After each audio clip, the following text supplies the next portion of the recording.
My name is Arnie Molina. I'm on the board of VTIF, the Vermont International Film Festival. And for the next 2 weeks, we are honored to have the 2018 film Jose. That will be a virtual showing for our very esteemed audience in Burlington, Vermont. Who are used to seeing the best films. And we've been, even with these virtual films, we've been trying to curate them and choosing ones that will be of most interest to our audience and ones that will show great filmmaking. So I have the pleasure here of talking to the director of Jose, Lee Cheng. Hi, Lee. Hi. And his partner of producing and writing, co-writing of the film Jose, and their first film, the Jose Tree, the Joshua Tree, correct? Okay. George F. Roberson. So it's a pleasure to meet you both. I just, on a personal note, I got this assignment 2 days ago. And I've had the pleasure of living with your film. I've seen it twice. And I am very admiring of how carefully it was constructed and how much it has to say and how much it feels. So I'm looking forward to talking to you both. So my first question is, because you are both pretty fascinating guys, you travel all over the world. How did you become filmmakers? Because I understand you have a scientific background. Lee? Yes. Well, first of all, thank you, Arnie, and thank you, VTIF, and inviting us for this interview. Yes, I was a scientist before, and I was born in China. I went to US for education for a PhD in cancer cell biology at Rutgers University in New Jersey. And so I have been working as a scientist in Denver, Colorado for 4 years. And that was 2007. At that time, I already know George, and he has this grant to go overseas. Fulbright grant is very good state grant, and to go to Morocco for a year, he invited me to go with him. I was like, well, I was making 6 figures, and 2007 that was pretty good, and but maybe it's time to do something that I really have a passion about, which is filming. So actually, I did quit my job, and we went to Morocco for a year, made a very small documentary film with a very super small camera. And that started my path of filmmaking. As I always feel in my life, I have experienced many ups and downs, and I feel like I have a lot of things I want to say to the world about my view of society, family, love, emotions.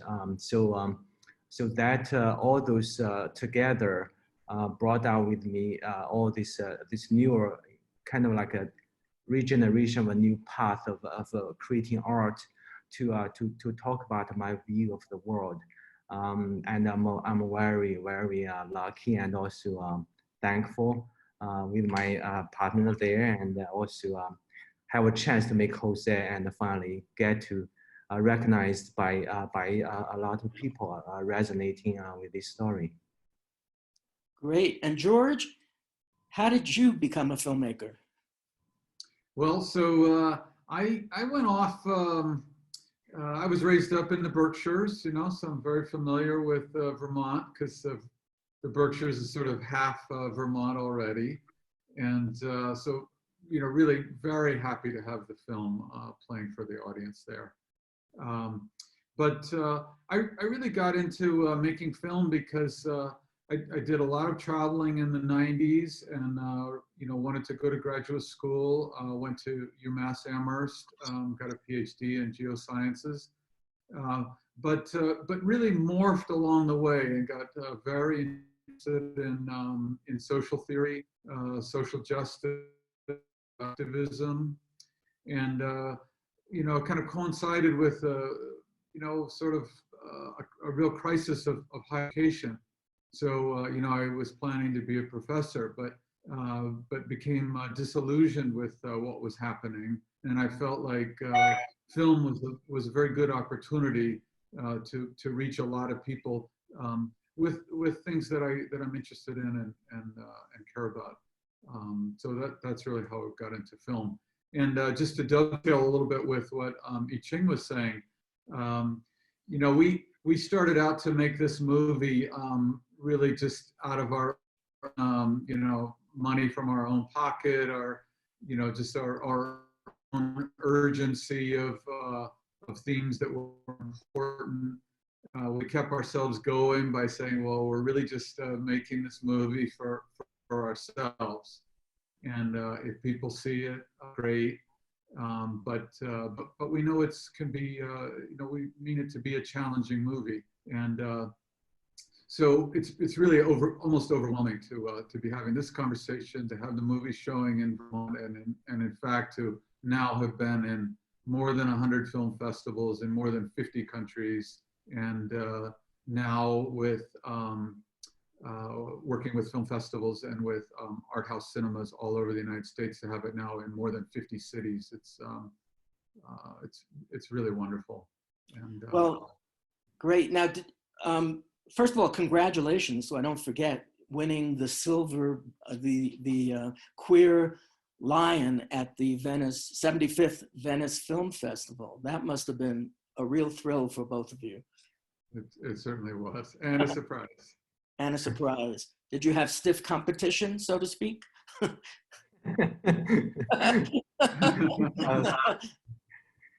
Well, we actually have no idea how it ended up with, but we were very impressed by the audience in Venice, and we were so impressed by their knowledge about the film language and what they really appreciate about a movie.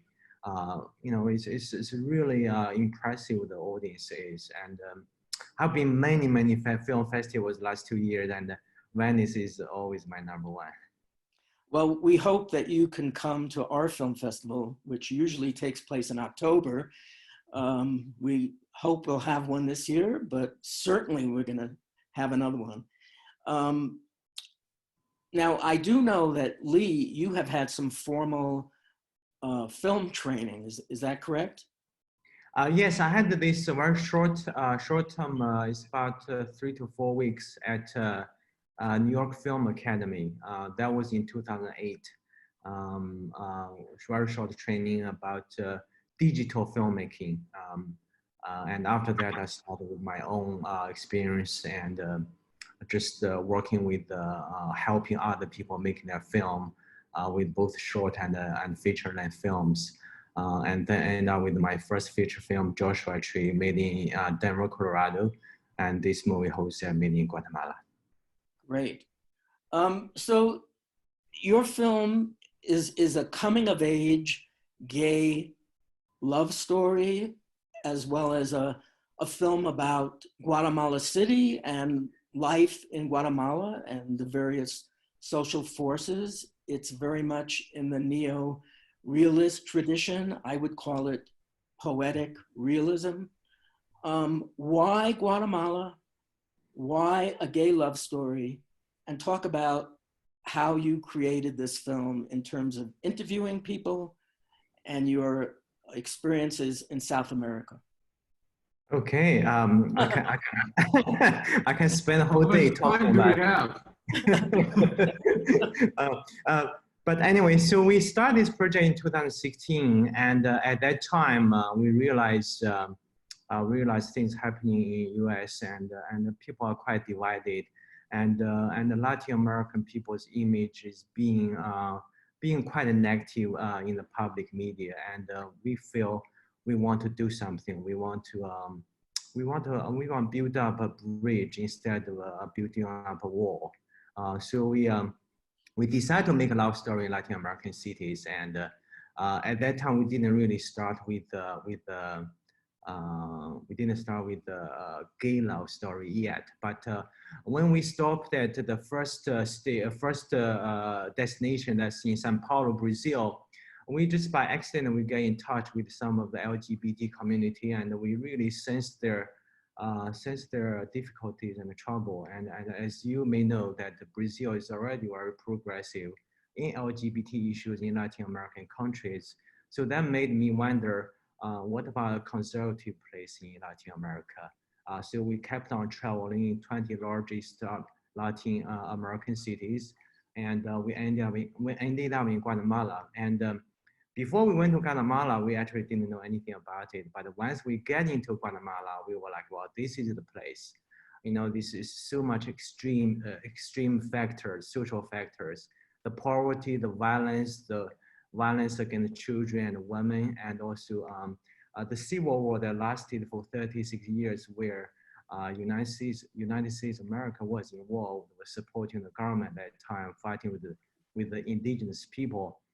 Really 36 years really caused a lot of damage, and they left a lot of violence normalized. And in the meantime, the religion was divided by the Catholic and the evangelic, was quite an anti-gay, anti-community, anti-abortion, anti-LGBT community. So we were like, we've got to do something here because it's so much more urgent and than other places. That's how we end up in Guatemala, and we interviewed hundreds young guys in Guatemala. We heard a lot of tragic stories, and that really strengthened our confidence that, you know, this is the place, we got to do something here. So we spent 2 years there, 1 year to write the script, the other year to assemble the cast and crew, and made the production. Could you talk a little bit more about the interviews you did with people in Guatemala City or throughout Guatemala? Sure. So the interview, we basically we get in touch with the people through social apps, on the smartphone apps like Grindr, Tinder, and some other smaller apps. And we get in touch with people and ask them to come for the one-to-one interview, either in McDonald's or Starbucks, because these two places have a free Wi-Fi. And yes, I know about that. yeah, and because of the poverty and the 80% of people in Guatemala are more dark-skinned people, so we really focus on those kind of young, poor, working class people. So they don't have money for their data volume, and you know that's why Right. I want to invite them to McDonald's. I want to buy them a coffee or breakfast, or you know, we talk to one-to-one level, sometimes using Google Translator all the time. Because my Spanish was quite poor. So you know, I share my story to them, and they share their story to us. So it's very a lot of connection and trust built up between us and them.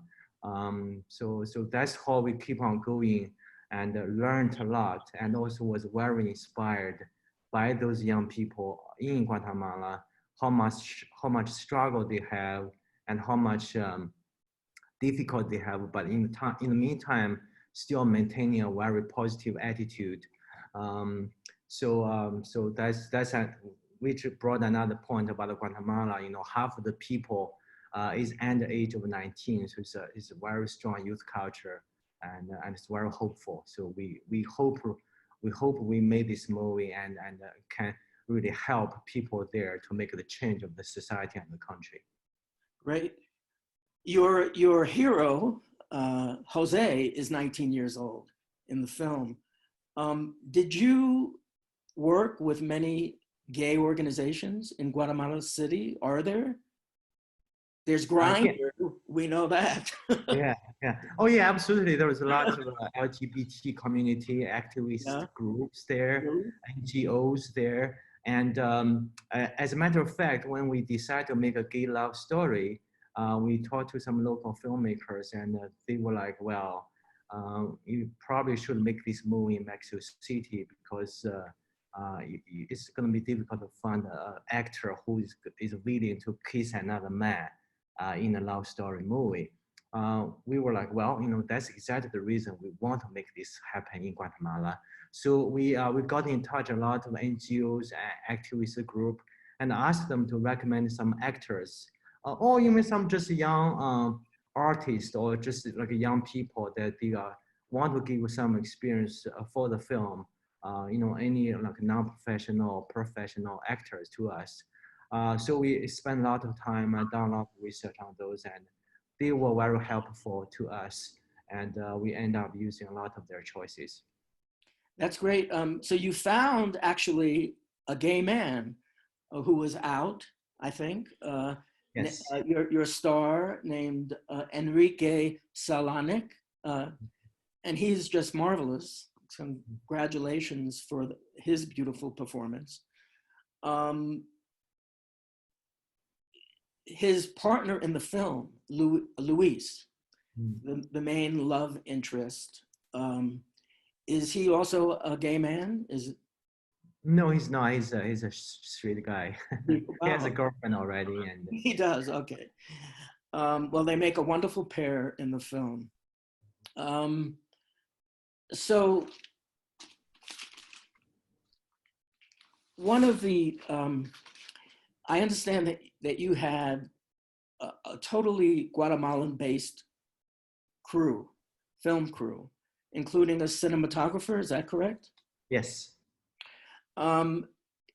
And many critics, or the few critics who have reviewed this film, very intelligently talked about the cinematography and the point of view that you used to capture the alienation of Jose, but also his growth, his journey, which is beautifully presented throughout the film. Could you talk about your relationship with the cinematographer and what you tried to create in the film in terms of the visual style, and whether you did that on the spot while you're filming, or whether in the creation of the film you knew what way you wanted to film?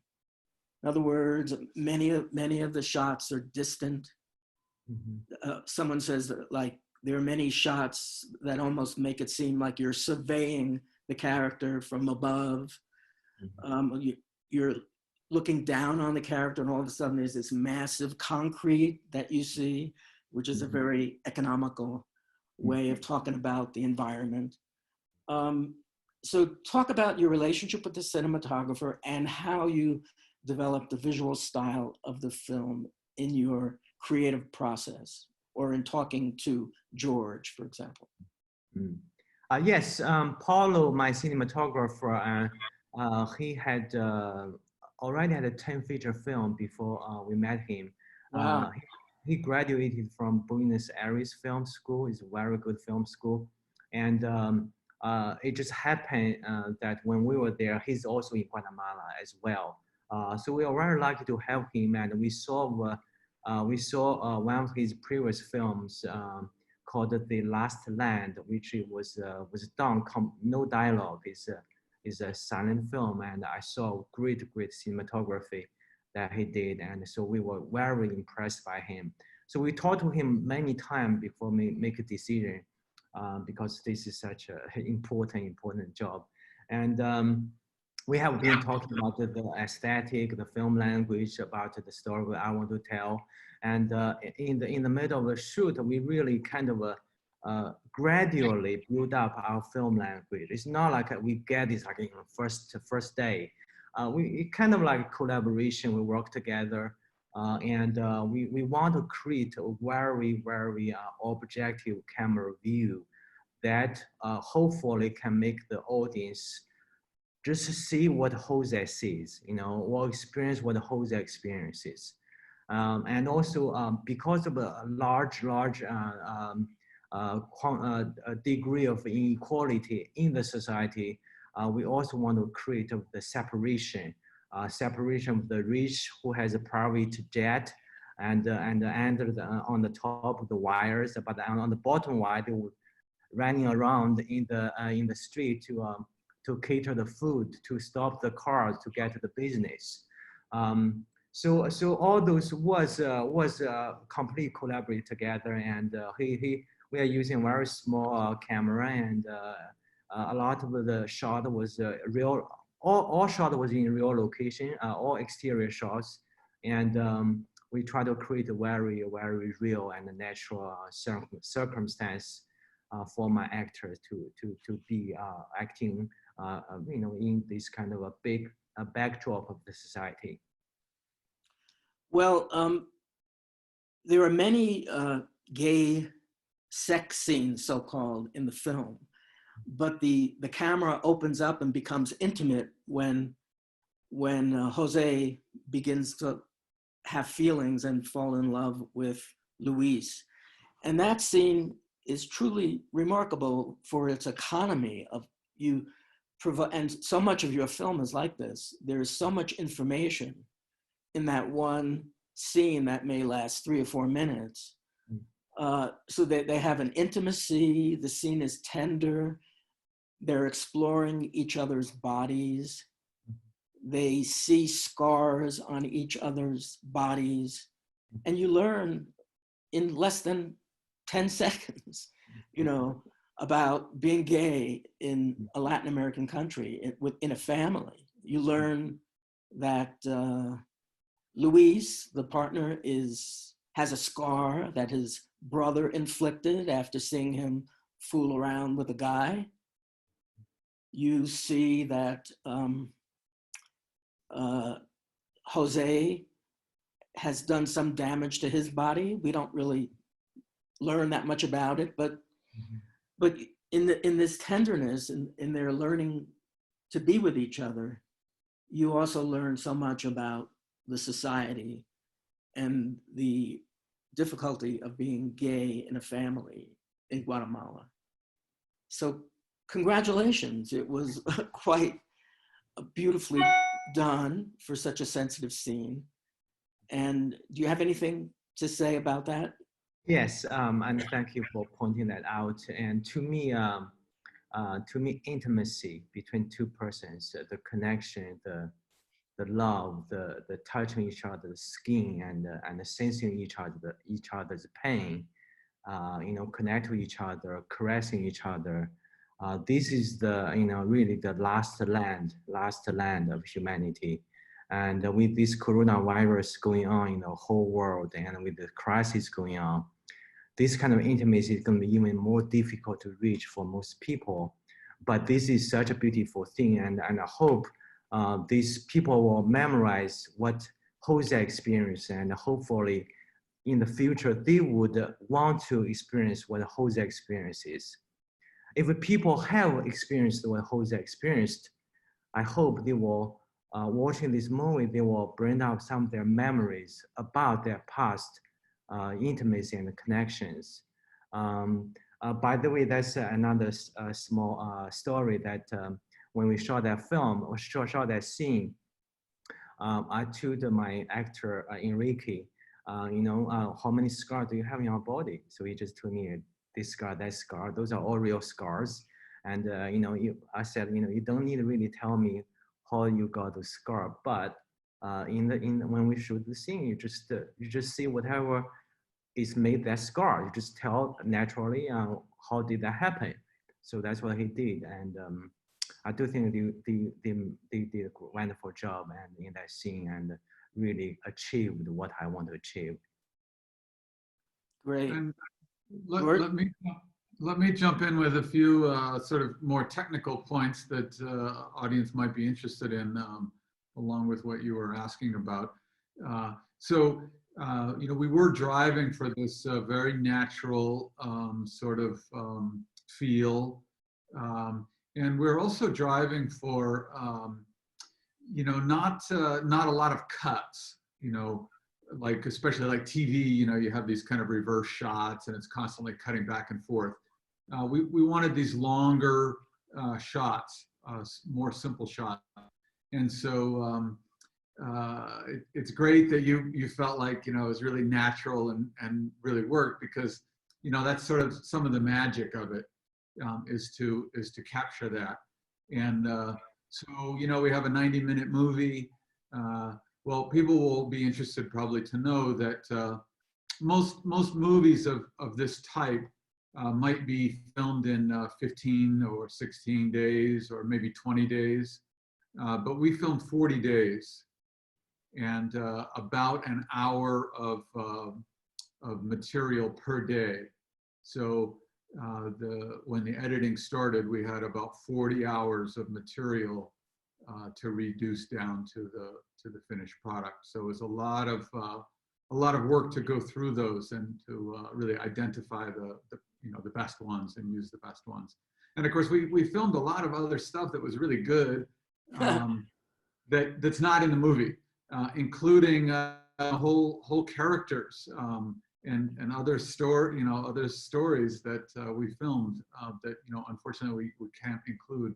We decided not to include everything. We can't include everything, and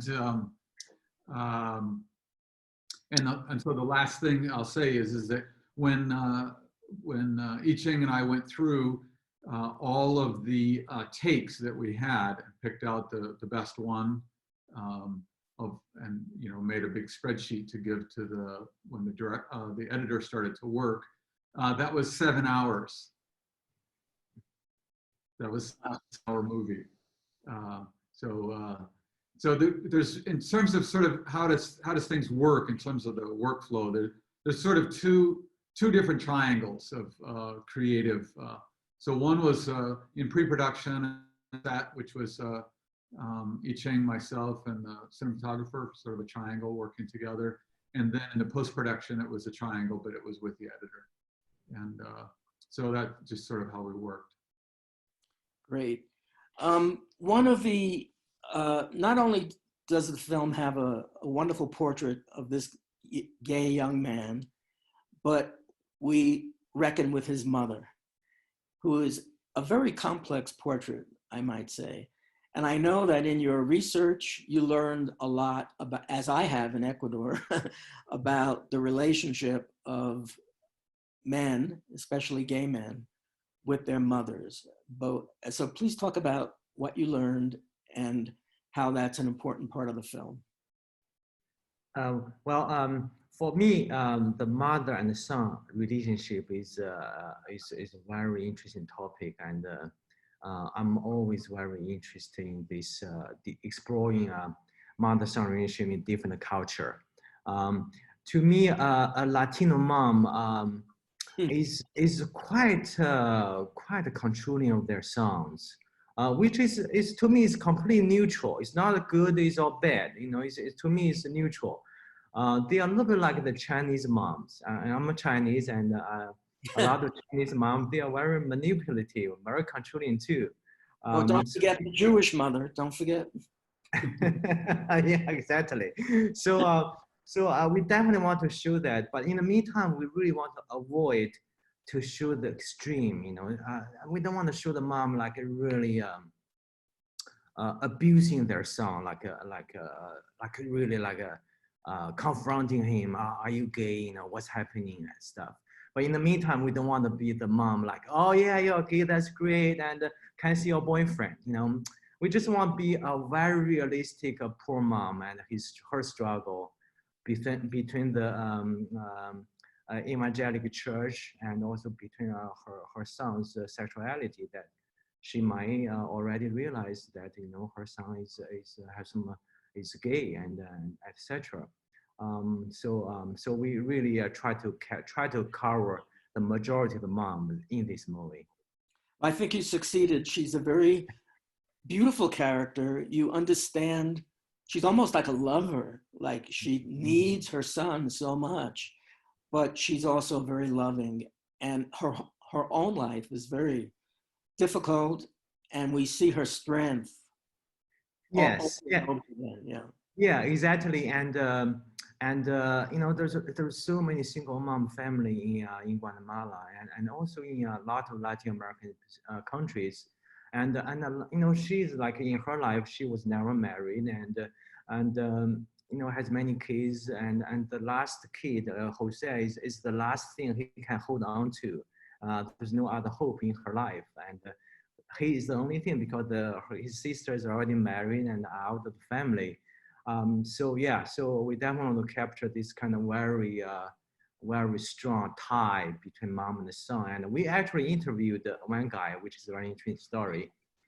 He told me that, oh, I met a guy and he wanted to sleep with me. And then later he's telling me, okay, now move in with me. I was like, oh, no way. I'm not going to move in with you. You know, when I'm in trouble, when I don't have any money, when I'm drunk in the street, and who takes care of me? Who makes food for me? Who wash my clothes? That's my mom. And that's the only thing I have. So I'm not going to live with you because and I'm leaving my mom. So that kind of brought up the struggle of the mother and the son and the lover triangle relationship. Well, we only have a few more minutes. I just wanted to say that there are so many beautiful images in this film that have stayed with me. And one is the boy running in Jose running in the street. The scene on the motorcycle is beautiful, intimacy, tender. And then one of the final scenes, which sort of encapsulates the journey of this young man when he visits the Mayan ruins. And there is an iconic image that you have successfully created of him. First of all, you see the stela from Mayan times, and you see this gorgeous green field, which is so affirming. And then you see Jose, like leaning against or practically revisiting his ancient heritage through the stones, It's almost, it's equivalent to, like the guy from the 400 Blows looking out at the ocean, It's a very beautiful image, and it stays with you. And also Jose's growth. I mean, has a beard then, different. He has just visited his grandmother and learned about his family for the first time, his grandfather having died in the Civil War. So it's just a great achievement. So finally, I just want to ask you, what's the reception been so far? And have you shown it in Guatemala? And where do you see this film going? And anything else you want to say in conclusion? Well, I would like George to answer this question. George, go ahead first. Well, so we always made this movie with high hopes, but also with always with great doubts. Me especially, and I Ching was always people, you really get on this team because this movie's going to be in Venice next year, and it's a good chance for you. And I was always sort of like, well, maybe, and so it's been really overwhelmingly positive as we've gone along, and having the chance to show it in 50 countries around the world, and now to be working with art house cinemas and festivals in 50 cities in the U.S. It's really a wonderful opportunity to have this kind of conversation about what's important to people and the difficulties of life. And so I think we're quite satisfied to have this out there as a document, as a tool. Hopefully people will talk about it and think about it and debate it. And maybe it'll motivate people to make a movie about something that they care about, because we're just two regular guys with a background in science that felt like there's a story that needs attention, and so we decided to go all in for a few years and make it ourselves, and invite people as we went along to sort of join into the Jose family. And that's what's wonderful here, to be talking with Orly and Arnie, and from Cape Town, South Africa. They'll be talking to you in Burlington and in Quito about our project. It's so wonderful. So thank you. Well, I thank want to add to the, sorry, I want to add to the answer to your question is the movie was shown in Guatemala last year, and after we built up a lot of reputation worldwide because we were very afraid of the safety of the lead actors. But we finally did show the last November, and was very well accepted. And we one of the LGBT film festivals arranged it with 2 big full house, big theater. All tickets sold out, and he arranged the red carpet for all my cast and crew except us. They all there and have a great time. So we are very happy with the outcome in Guatemala. But in general, for the audience, for Jose, and I hope you can find some of your experience in Jose, and also maybe you want to experience what Jose experienced in your future life. And I hope people view Jose, this movie, not just a gay story or just a Latino story. They can find their universal emotions in it, and I believe every audience can find a piece of Jose in it. So thank you very much for this opportunity, and keep on going. Well, thank you both. And thank you for providing a peak experience for my quarantine here in Quito. And I look forward to your next project. I'm sure it will be very worthwhile. So thank you both. Well, thank you very much. Thank you. Stay safe Thank in you, Arnie. Quito. I know it's very difficult there.